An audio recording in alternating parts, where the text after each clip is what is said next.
Now I would like to invite our director, Professor Rao, to kindly come up on the stage and present a token of our gratitude to Sadhguru.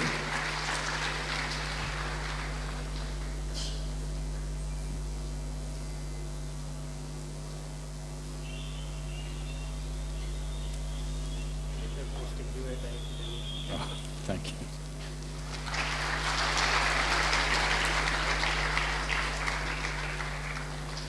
In today's event, 3 of our students will be in conversation with Sadhguru on the theme of youth and truth. This is the first event in this series in which Sadhguru will be in conversation with students on the theme of youth and truth. I now request Ishan, Saksham and Om Prakash to come on the stage.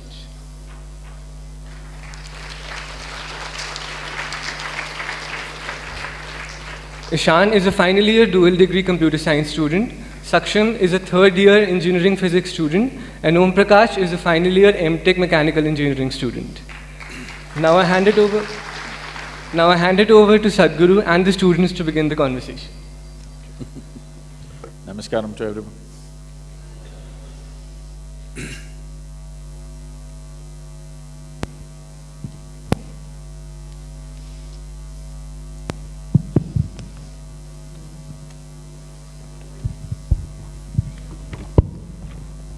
Good evening, everyone.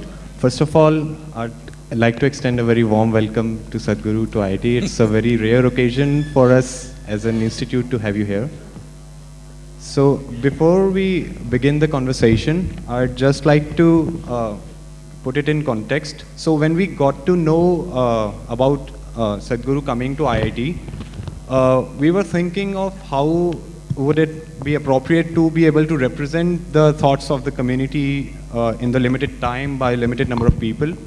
So we thought of the idea of crowdsourcing the questions. So we crowdsourced the questions to everyone, and people responded with a lot of questions, and we had a hard time compiling them.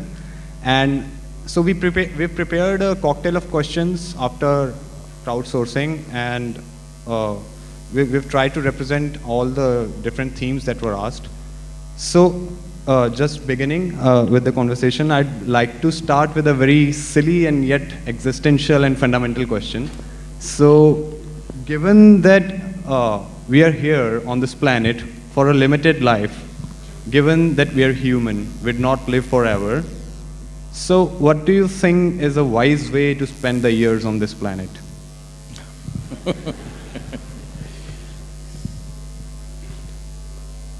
I know what…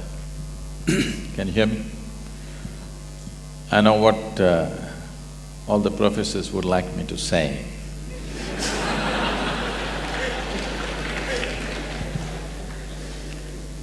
The wise way is you must be focused on your academics, that's all the concern is. But we must look at this. All life on this planet, anything that you take, a worm, an insect, a bird, an animal, a tree, or a human being, the only thing that every life is aspiring for is, it is trying to become a full-fledged life. An earthworm is trying to be a full-fledged earthworm. A grasshopper is trying to be a full-fledged grasshopper. A mango tree is trying to be a full-fledged mango tree. So is a human being.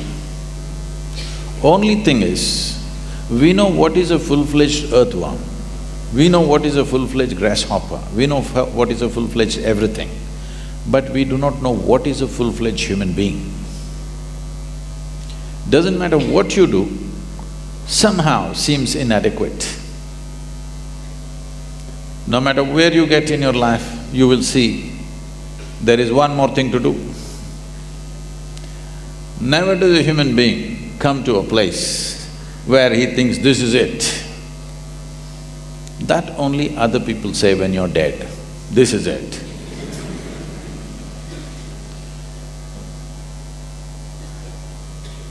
So, the essential nature of life, not just human life, every life is, it is longing to become a full-fledged life. So is a human being. So wherever you may be in your life right now, you want to be something more. If that something more happens, you want to be something more. If that happens, something more. You will see whatever your aspirations right now as students, suppose all of them get fulfilled within the next 1 year, you will immediately see you will have another aspiration.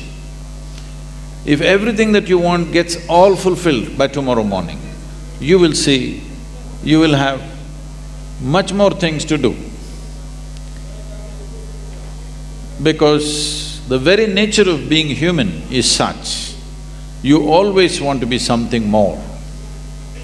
But if you really look at it, what you want is not something more, what you want is a limitless expansion.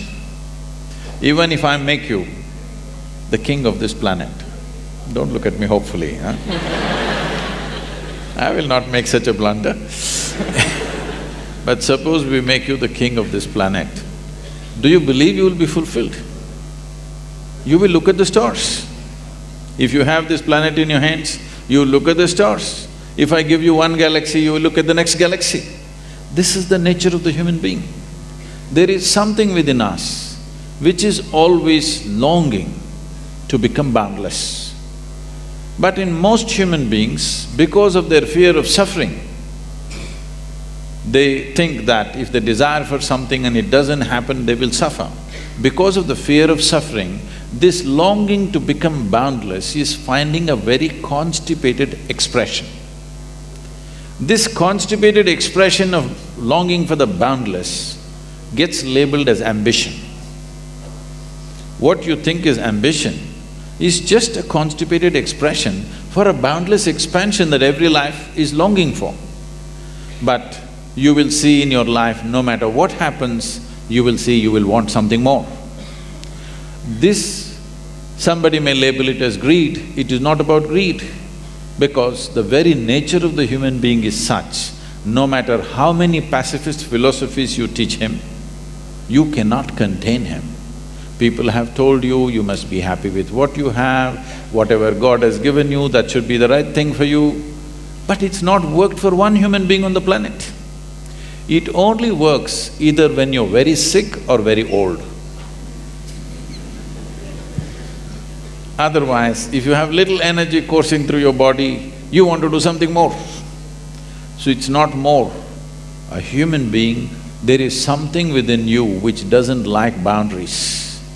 If I imprison you in a 5x5 cubicle, you will feel terribly imprisoned.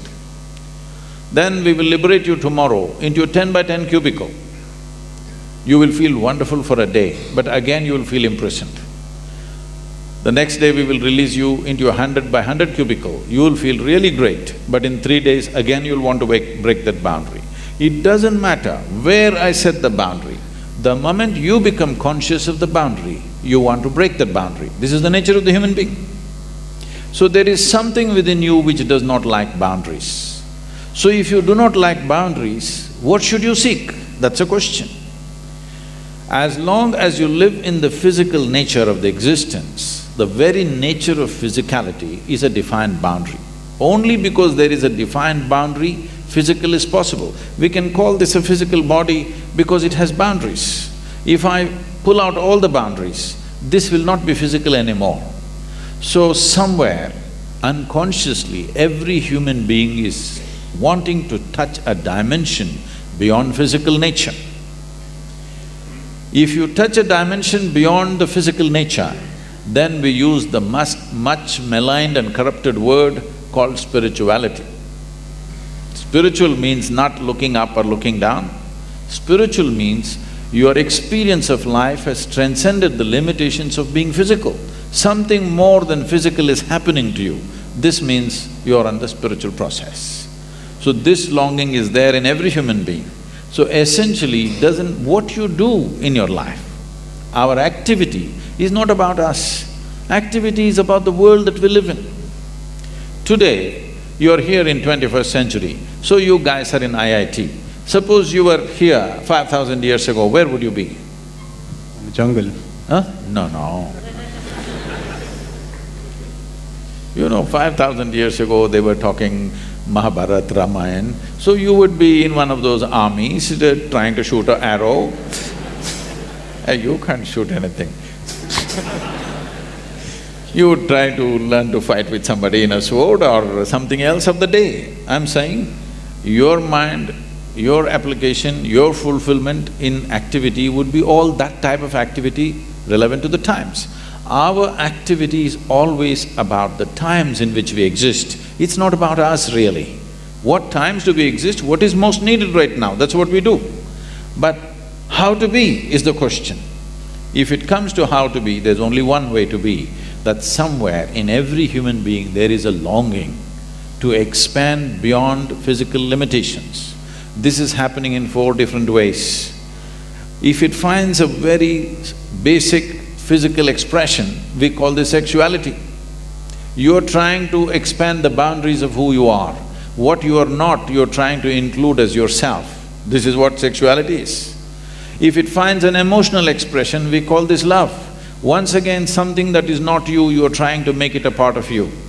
If it finds a mental expression, it gets labeled as ambition, greed, conquest, or simply shopping. If it finds a conscious expression, then we call it yoga. Yoga means not twisting your body or turning your body, yoga means union.